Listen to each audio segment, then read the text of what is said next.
That came from nothing. That came from nowhere.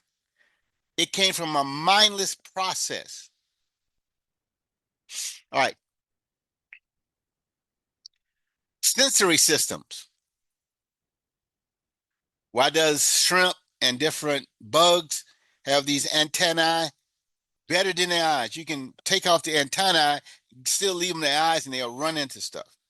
But you can cover the eyes, and the antenna whiskers will alert them where they're going.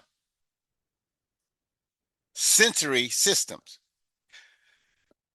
Why? Environmental detection. Partial systems, non-viable.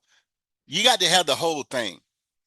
You got to have the antenna that hits the monitor before I phase plan into it with the nerve system connected to the brain, connected to the muscles.